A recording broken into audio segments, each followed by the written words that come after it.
For decades, there was an unspoken rule in the music industry. If you wanted to go global, you had to switch to English. It didn't matter where you came from. It didn't matter how big you were locally. At some point, success meant translation.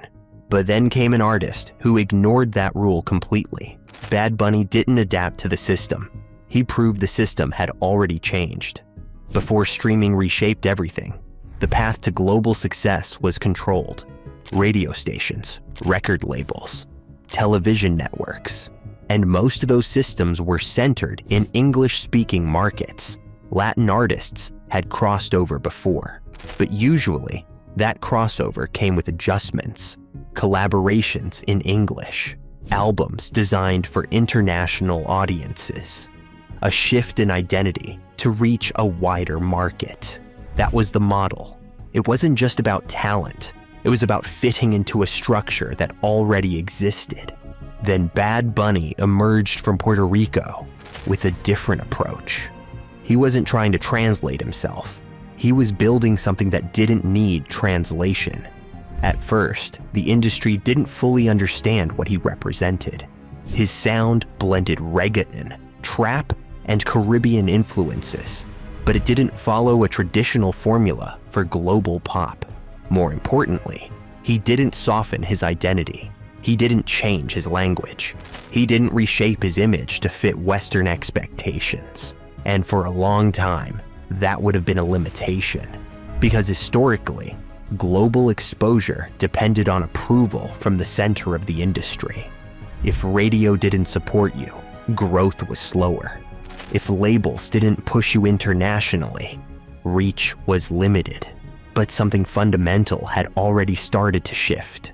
The audience no longer depended entirely on those gatekeepers. Streaming platforms changed the flow of music. Suddenly, discovery wasn't controlled in the same way. Listeners could access anything, anywhere, at any time. Playlists replaced programming. Algorithms replaced traditional promotion. And global audiences began to behave differently. Music didn't need to be translated to travel. It just needed to connect. Bad Bunny understood that shift, even if it wasn't fully clear yet. He released music consistently. He collaborated strategically, but without losing identity. He stayed culturally specific while becoming globally visible, and the audience responded. Streams grew, charts reflected it. Demand expanded beyond language. Then came the moment that confirmed everything. Bad Bunny didn't just appear on global charts, he dominated them. Year after year, he became one of the most streamed artists in the world, without switching languages, without redesigning his sound, without following the traditional crossover model. Stadium tours followed, international recognition grew, and the idea of what a global artist looked like started to change. Because now, success wasn't defined by adaptation to one market. It was defined by reach across many. Bad Bunny didn't break into the global system by following its rules. He exposed that the rules were already outdated. The audience had moved faster than the industry. Streaming had removed the need for translation as a requirement. Cultural identity was no longer a barrier. It became an advantage.